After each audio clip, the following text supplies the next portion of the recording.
स्वागत है आपका SKPCS एकेडमी में। आज हम लोग उत्तर प्रदेश की करंट अफेयर्स के बारे में जानेंगे।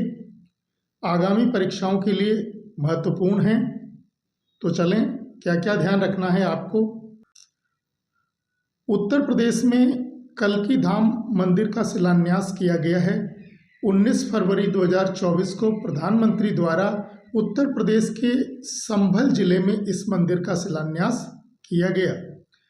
कल्की भगवान विष्णु के 10वें और अंतिम अवतार होंगे जो कलयुग के चौथे चरण में अवतरित होंगे, और उन्होंने उत्तर प्रदेश को ही अपना अवतरण का स्थान चुना है।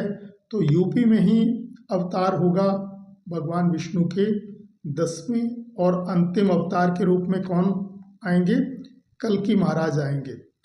इस मंदिर का निर्माण कल्की धाम ट्रस्ट द्वारा किया जाएगा, जिसके वर्तमान में अध्यक्ष प्रमोद कृष्णन है। मत्स्य पुराण में भगवान विष्णु के 10 अवतारों का उल्लेख मिलता है। ये 10 अवतार हैं: मत्स्य, कूर्म, वराह, नरसिंह, वामन, परशुराम, राम, कृष्ण, बुद्ध और अंतिम होगा अवतार कल्की जी का।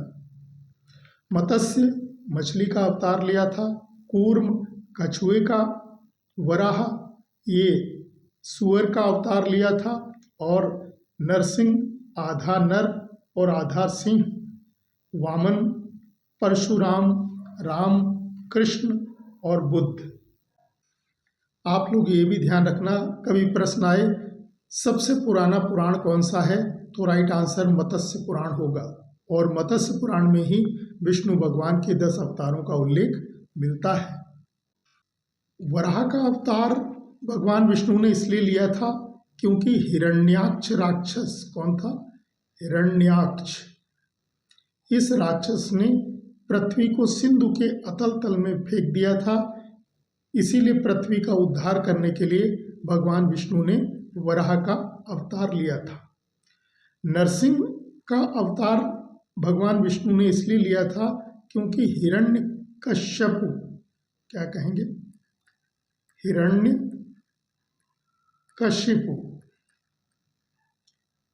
हिरण्यकशिपु ने ब्रह्मा से वरदान मांगा था कि वह कभी नहीं मरे, न दिन में न रात में। तो हिरण्यकशिपु का वध करने के लिए भगवान ने आधा नर और आधा सिंह रूप में, नरसिंह के रूप में अवतार लिया था। वामन जो है, राजा बलि ने संसार पर आधिपत्य कर लिया था। कौन था? राजा बलि।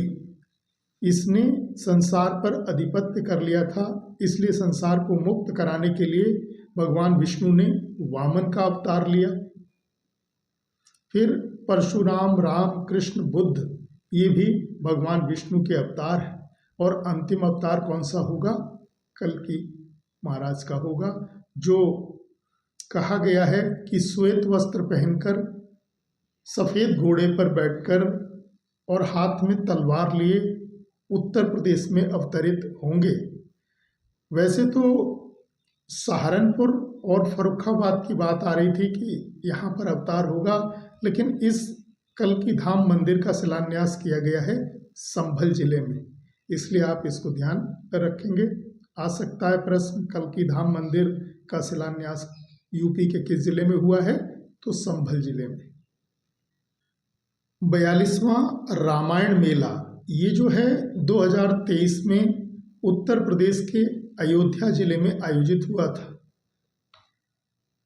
समय भी ध्यान रखना, 14 दिसंबर से 19 दिसंबर के मध्य इस मेले का आयोजन प्रतिवर्ष किया जाता है, और इसकी शुरुआत की थी 1982 में तत्कालीन उत्तर प्रदेश के मुख्यमंत्री श्रीपति मिश्र ने। तो रामायण मेला कहाँ आयोजित हुआ? अयोध्या में। उत्तर प्रदेश के प्राचीन विरासत भवनों को पर्यटन स्थल के रूप में विकसित करने के प्रस्ताव को मंजूरी दी गई है। इसमें आप ये ध्यान रखना, 25 जून 2024 को उत्तर प्रदेश मंत्रिमंडल ने ये मंजूरी प्रदान की है। यूपी की 3 विरासतों को पर्यटन स्थल के रूप में विकसित करने के लिए चुना गया है। ये 3 विरासतें कौन कौन सी हैं? एक कोठी रोशन उद्दौला लखनऊ की, ये कोठी रोशन उद्दौला है लखनऊ।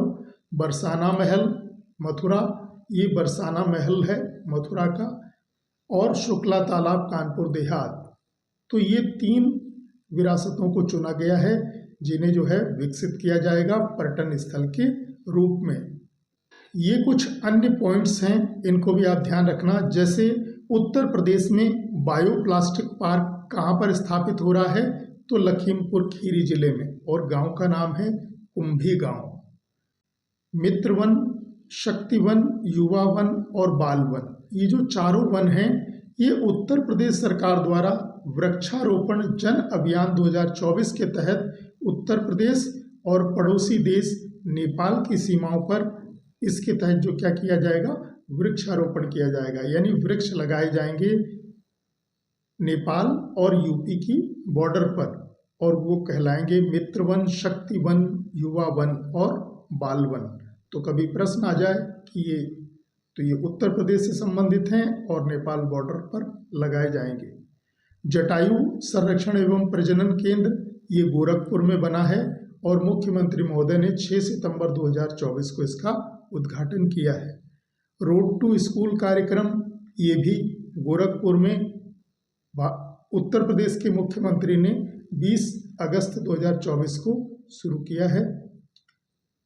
उत्तर प्रदेश सैनिक स्कूल, ये भारत के उपराष्ट्रपति जगदीप धनखड़ ने गोरखपुर में 7 सितंबर 2024 को इसका उद्घाटन किया है। यूपी इंटरनेशनल ट्रेड शो 2024, इसका आयोजन ग्रेटर नोएडा में हुआ है सितंबर 2024 में। तो ये उत्तर प्रदेश करंट अफेयर से संबंधित कुछ महत्वपूर्ण पॉइंट्स थे, आप इनको याद कर लें। मिलते हैं अगली क्लास में नए टॉपिक के साथ। धन्यवाद।